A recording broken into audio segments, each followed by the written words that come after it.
everybody, I'm Guildmaster Dan, and once again, I have a video response for you guys. Now, normally I would actually take this response and turn it into a fourth wall episode, particularly Just a Brick, because I've done a couple of these in the past that kind of cover this sort of thing.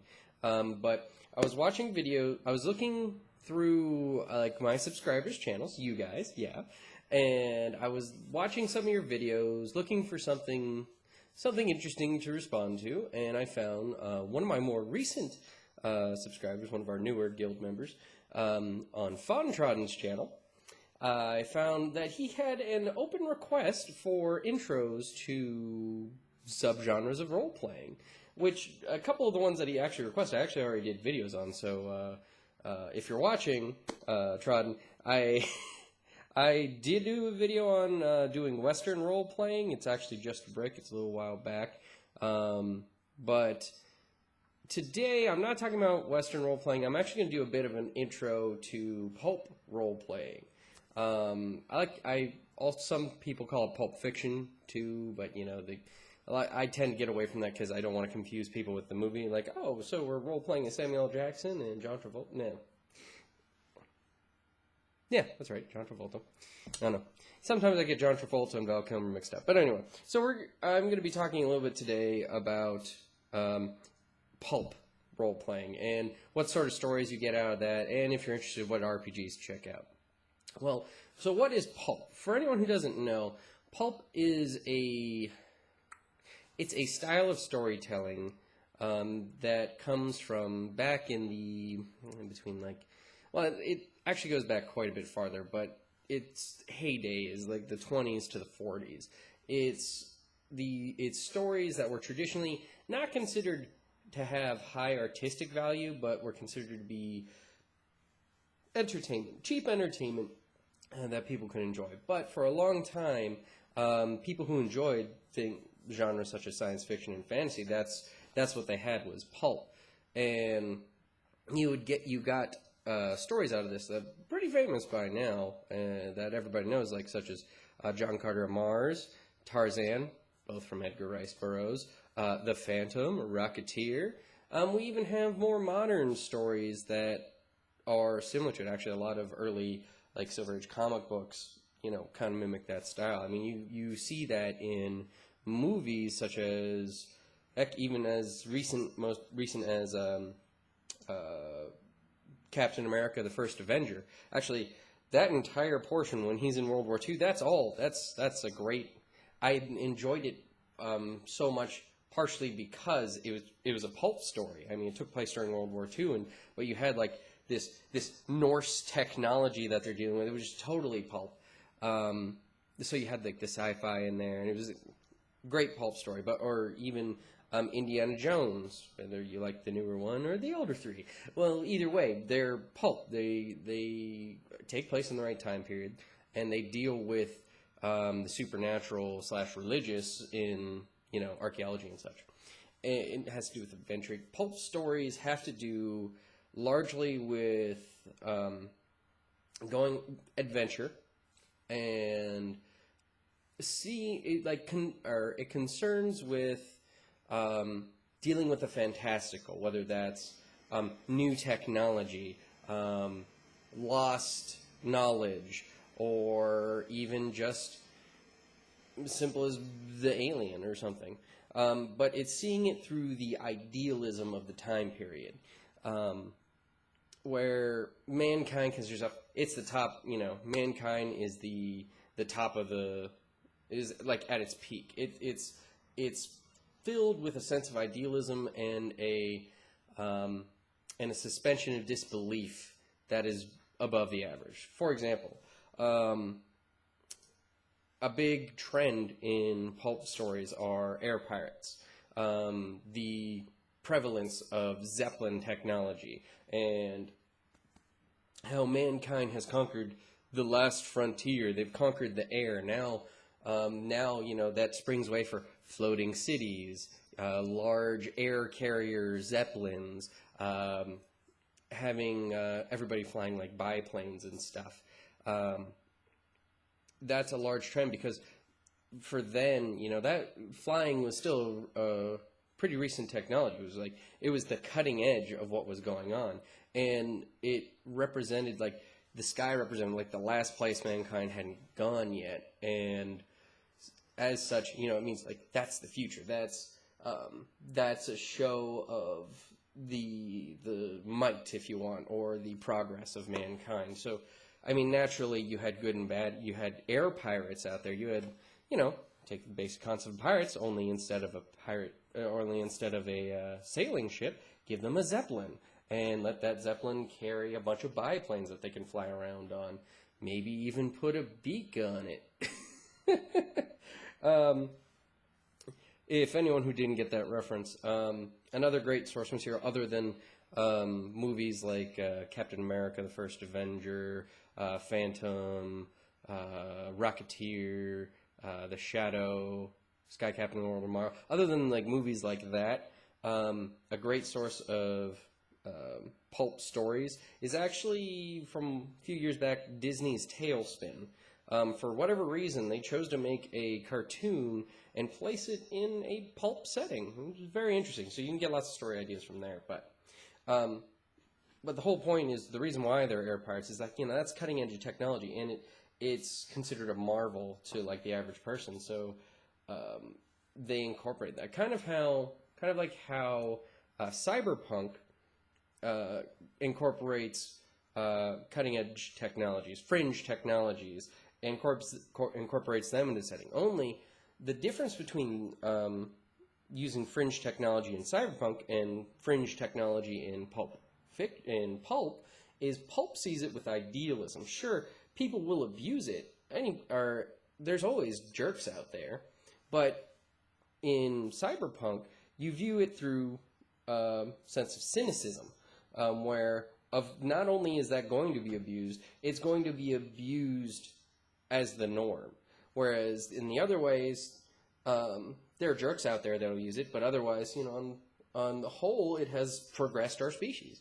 It's kind of like the flip side of cyberpunk, in that pulp not only sees technology and like ancient marvels and stuff as progress marvels. Not only do they like see it through idealism, but also where cyberpunk takes place in the future. Pulp, at its most core time period, takes place between the 20s and the 40s. Now you can set it in the future. I mean, like, for example, I was working on a storyline one time for a game where it took place in 2010, but you know, all the technology was slightly regressed, but more advanced. Pretty much, it was how they would have saw 2010 looking from that time period. But, I mean, there are a few different subgenres of pulp. I know I got a lot to cover here, but there are a few subgenres of pulp, but such as dealing with alien stuff, going to Mars, going to Venus, going to the other planets in the solar system, going to Planet X that we never discovered before. And then also like archaeological pulp, dealing with, you know, exploring the lost secrets of the past. You see that a lot with Indiana Jones. Dealing kind of with the supernatural stuff that's in the past. Another sci-fi being Flash Gordon, that's another big one. But generally the core thought behind pulp, the core idea behind that story, is kind of taking people in between the 20s and the 20s and the 40s, and seeing the marvels of technology and uncovering the secrets of the past. It's adventuring with a sense of idealism. Sure, there are jerks out there, jerks like such as the descendants of Genghis Khan, you know, unlocking artifacts from the past that grant them psychic powers so they can try and conquer the world.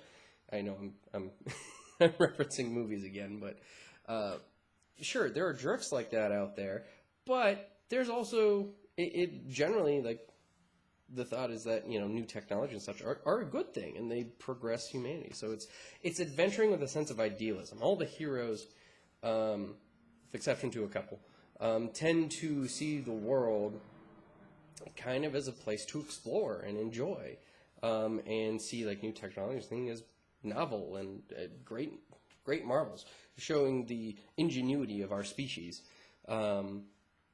instead of, you know, doom waiting to happen. Like I said, good stories for this.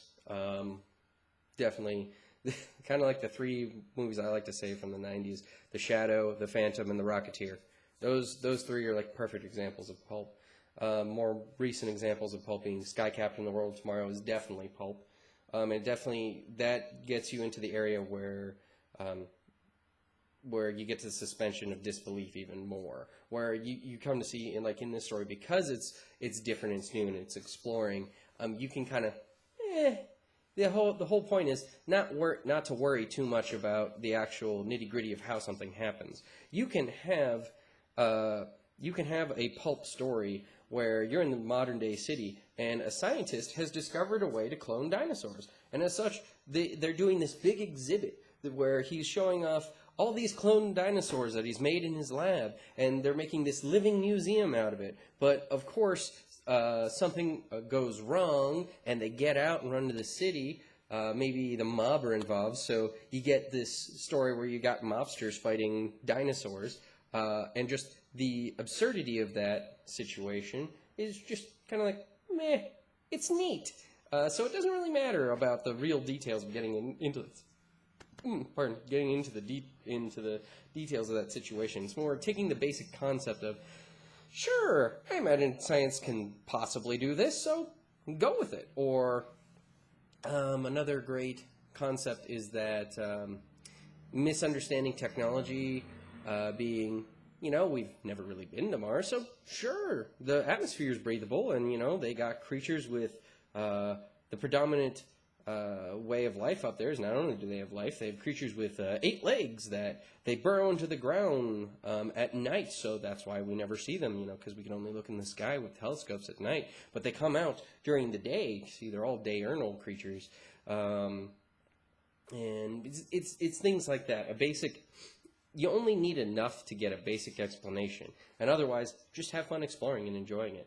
And then, anyway, I think I've prattled on enough about story ideas there. It's a fun setting, particularly with that sense of idealism and sense of adventure in a more modern setting. But, well, more modern than, medieval fantasy or so. And less cynical than most sci-fi settings where you go out and adventure. Mainly because, even though you can't have bad corporations and things like that, there are jerks out there, but still, these things are predominantly marvels. They're things to enjoy, and like, oh man, wouldn't that be great if, or oh man, wouldn't that be cool if? Not really. It's a setting for enjoying mysteries and enjoying the marvels of technology and enjoying the alien, not fearing the things. You just accept that there's jerks out there. Okay, so I talked about what type of stories you can tell, a little bit about what type of settings you can do. Maybe I'll do this again in a more proper Just a Brick episode, but I just wanted to do I wanted to do a response for you guys this week for Trodden, since, I had Con the Cob this weekend, but I think until I get up and running again fully, I'm going to try and do responses to your guys' videos. But anyway, so let's say you've listened to me prattle to this point, and you're interested in, like, okay, sure, yeah, I'd like to try running in this setting. What sort of RPGs should I try?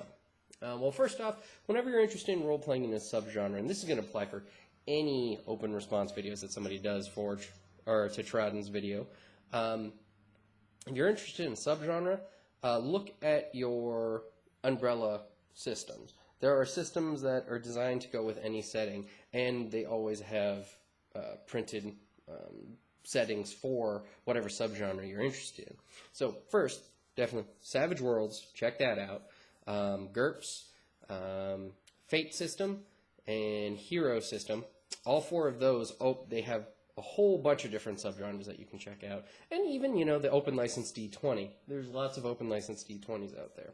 But those 5 there's subgenre settings for all of those. Just do a Google search for Pulp D20, Pulp Fate, Pulp Savage Worlds. As for specific RPGs, I know there's, if you're into more of like the steampunky sci-fi sort of one, which I'll touch on that here in a second, but there's Thousand Empires. But the one I'd probably recommend the most, because when I was making that other game, one of the ones that I saw that probably sets itself in the best mindset is Hollow Earth, or I believe it's actually called Journey to Hollow Earth. Without going into the concept of Hollow Earth, the RPG itself is just set in that it incorporates the atmosphere of a pulp game very well, and it knows its character archetypes and gives you everything you need to tell a good story. And I would definitely recommend, if you want a system built to just be pulp, check out Journey to Hollow Earth. That's a good one. Otherwise, try one of the umbrella systems that you're comfortable with and look up one of the settings for that. But generally, if you like adventuring for, adventuring's sake, if you like enjoying, Marvels and the novel, and you like, you are able to look past, the absurdity of a situation, or look past, kind of like, mull over the details. If you're able to do that and you like adventuring and things, check out Pulp, because it's very interesting. Also, if you like steampunk, Pulp has a lot of similarities, especially with the whole air pirates and the marvels of technology in a past setting. Check it out. It's very similar. In fact, some people would argue that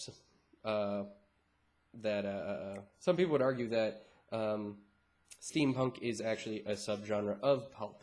So, check it out if you like steampunk, or if you like adventuring with a sense of idealism. It's definitely a fun setting. You don't always have to run it in the 1920s or 1940s. You can run it in space, or run it in the future, or run it in the far past. But it's a fun setting. I would definitely recommend checking it out. Ran a little long. I know I rambled a little bit. There's actually a lot to cover in this, but the general intro is check out some of those movies I mentioned. Some video games you could check out. BioShock Infinite, that's a great example. Any steampunk video game kind of has you in the right mindset. Well, most. I can't say any, because some steampunk has gotten into more like cyberpunk style mindsets. But there was a great one that you can get from Good Old Games from Lord British. I can't remember. On Good Old Games, look for. Oh man, I honestly can't remember. There is a game where you go to Mars on Good Old Games. That's perfect. Books, anything from Edgar Rice Burroughs, check out. The Shadow stories, the Phantom stories, Doc Savage stories, Flash Gordon stories, and movies. Like I said, the big five that I'd recommend checking out: Phantom, Shadow, Rocketeer, 6. Phantom, Shadow, Rocketeer, Sky Captain: The World of Tomorrow, Captain America: The First Avenger, and Indiana Jones. Any of the Indiana Jones. Doesn't really matter. Those are all in there. Check out those movies, check out those games, check out those books. It'll get you in the general mindset. Oh, and Tailspin, if you want a cartoon version. Any of those. Perfect. Otherwise, I will see you guys next time when I do a response to another one of my guild members' videos. See you then.